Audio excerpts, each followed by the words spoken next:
Quero ser mais forte. Esse simples quadro do mangá de Vinland Saga me fez sentir e refletir sobre muita coisa na minha vida. O que é ser mais forte? É a força necessária para matar centenas de inimigos no campo de batalha?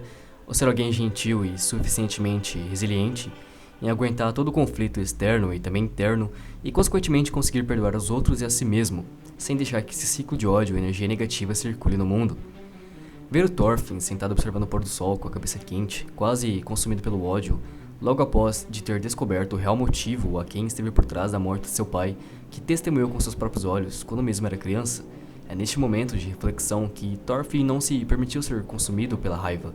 Isso mostra um grande amadurecimento no personagem.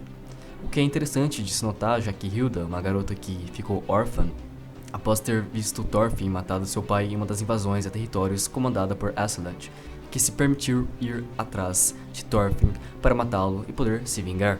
Ela diz que se Thorfinn tem a necessidade de querer vingar a morte de Thor, o seu pai, Hilda então também teria o mesmo direito. Mas a gente vai falar mais sobre isso depois. Vinland Saga é para mim uma das melhores obras seinen que existe, muito pela quebra de expectativa que temos desde o começo da obra até o seu desenvolvimento no atual arco do mangá. Quando pensamos em uma obra focada na era viking, esperamos que seja apenas focada nos combates sangrentos e invasões da Inglaterra a outros países. Mas Vinland é muito mais que isso.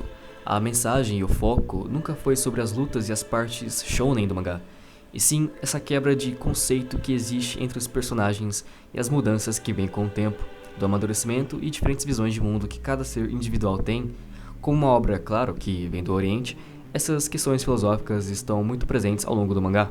Thorfinn, que era então essa criança que viu seu pai sendo morto bem na sua frente, que, mesmo sendo um guerreiro tão poderoso, perdeu ali, cercado de flechas ao longo do seu corpo. Thor provou sua superioridade perante a todos ali. Entretanto, ele fez a escolha de proteger o seu filho e companheiros, se entregou à morte. Afinal, Jon Vikings apenas queria a morte de Thor. Ele, naquele momento, percebeu que era mais importante proteger o seu filho ingênuo, que estava sendo feito de refém, no ataque de Jon Vikings, comandado por Askeladd, que também é um grande guerreiro. Thor, em uma das suas expedições no mar, foi encurralado pelo bando de Askeladd, que como mercenário tinha um contrato de matar Thor. E no meio disso tudo estava Thorfinn, que entra nessa confusão muito pela deturpação de imagem que ele tinha do que era ser um guerreiro. Naquele momento, um grande guerreiro viking seria aquele que mataria todos os inimigos que viessem atrás dele. Essa era a imagem que ele tinha de seu pai, um grande guerreiro, capaz de matar todos os inimigos. Entretanto, Thor, já muito mais experiente em combate e guerra, seguia uma filosofia muito mais pacifista da qual Thorfinn não tinha naquele momento, e é com base nesse modelo de pensamento que Thor se permitiu ser entregue para a morte, a fim de salvar seu lar e sua família. Consumido então pelo ódio, Thorfinn jurou matar o assassino de seu pai, mesmo que Thor tivesse lhe dito que Thorfinn não precisava ter inimigos e que ninguém tem. Essa frase, muito além do meme que percorre por aí, tem de fato uma mensagem muito clara que faz muito sentido no contexto do mundo da qual muitas vezes civilizações inteiras surgiram e foram destruídas por guerras e mortes sem sentido.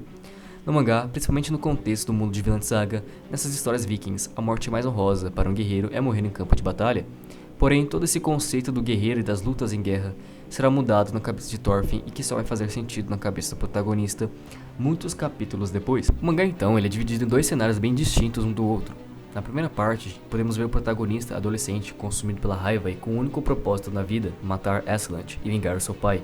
O que é irônico, ele também é treinado por Askeladd a fim de torná-lo um guerreiro útil para sua tripulação. Ele enxergava o potencial no garoto. Afinal, ele era filho do guerreiro mais forte e admirado pelo próprio Askeladd, Thoros. O lado mais triste nisso tudo é acompanhar a infância e adolescência de Thorfinn. Toda sua inocência sobre o mundo é completamente desmoralizada e perdida, já que nesse contexto de guerra ele tem que lutar para sobreviver e desde muito cedo já presenciava os horrores das batalhas. Podemos ver até seu semblante mais triste e vazio ao notar que a mulher inglesa que cuidou dele quando mesmo estava ferido durante uma das suas invasões a territórios percebeu o lado mais bestial que aquele jovem garoto já possuía, com o cabelo coberto de sangue, o mesmo cabelo que ela tinha escovado com tanto carinho. Em muitos anos de expedições e missões por aí, Thorfinn era treinado de forma velada por Askeladd e que muito mais tarde depois ambos viram guardas reais do futuro rei da Dinamarca, Canute, que na época era apenas uma criança imatura e que não tinha sequer jeito de comandar um país inteiro. É nesse contato entre diferentes mundos que tanto Thorfinn quanto Canute não se bicam.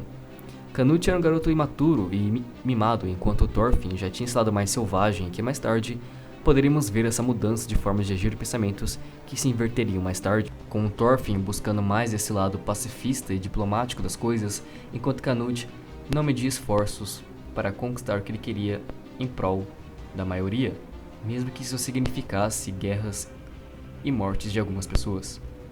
É nesse contexto que o rei da época planejava matar Canute, enviando para a guerra a fim de eliminá-lo e tirar a possibilidade do mesmo herdar a coroa, já que Canute também tinha sangue real. Entretanto, descobrimos mais tarde que Aslan era muito mais especial do que pensávamos, que na verdade era o real herdeiro do trono. Seu nome real era Lucius Artorius, o verdadeiro herdeiro do trono, filho do antigo rei que havia engravidado uma escrava. Em um momento tão consumido pela raiva, após ter ouvido o rei dizendo que Aslan era filho de uma escrava suja, o mesmo decapitou o rei e acabou por matar diversos guardas ali presentes, forjando sua própria morte com um plano de tanto vingar toda a sua história, como também fazer com que Canute, após matar o assassino do rei, pudesse ser coroado e trazer uma paz e desenvolvimento pelo país que ele tanto amava. Após presenciar tal cena, Thorfinn instintivamente vai atrás de Canute por simplesmente ter tirado sua vingança, entrando em desespero por todo seu objetivo e propósito durante todo esse tempo esvair sobre suas mãos, entrando num completo vazio existencial. Mas é a partir daí que ele de fato vai começar a viver. Aslan diz para Thorfinn encontrar e lutar sua verdadeira batalha. Vá se descobrir.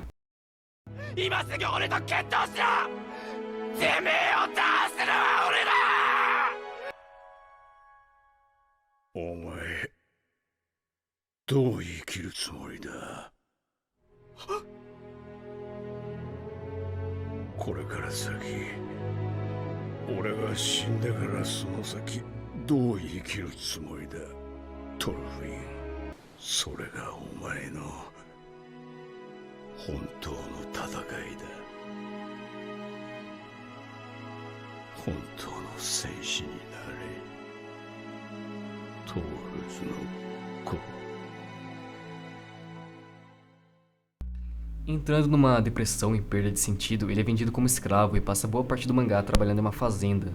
Lá ele conhece o que se tornaria o propósito verdadeiro para si, criar Vinland, um lugar de paz, sem conflitos e guerras e que pudesse prosperar. Refletindo as palavras ditas por seu pai no primeiro episódio, qualquer lugar que esteja menos aqui, fora das guerras, seria lugar para onde ir. Afinal, Thorfinn reconhece que lutou tantas batalhas e derramou tantos sangues de inocentes por nada, apenas cego pelo ódio que todas aquelas pessoas que ele matou morreram em vão. Thorfinn tem esses pesadelos de pessoas das quais ele já matou, fantasmas que tentam a todo custo puxar ele para debaixo de um penhasco, enquanto mesmo tenta escalá-lo. É lá que ele encontra Aslan, que o questiona do porquê Thorfinn ainda está lá. Ele não entendia ainda que não era Valhalla, e sim toda a angústia e o lado horrível das guerras ali presentes. Os corpos mortos daqueles que morreram pela mão de Thorfinn estavam tentando dizer algo para ele, sem palavras que pudessem justificar do porquê aquelas pessoas foram mortas, sem nem ao menos saber de onde vieram e onde e quando foram mortas. Thorfinn apenas chora e pede desculpas. É quando Aslan, nesse meio plano astral, diz a Thorfinn que ele precisa escalar, lutar sua batalha, continuar escalando para não cair novamente naquele mar de sangue. Ele precisa subir e achar um novo caminho de viver, ser diferente daquele que ele já foi, algum dia. Ninguém se conhece e faz mal um para o outro.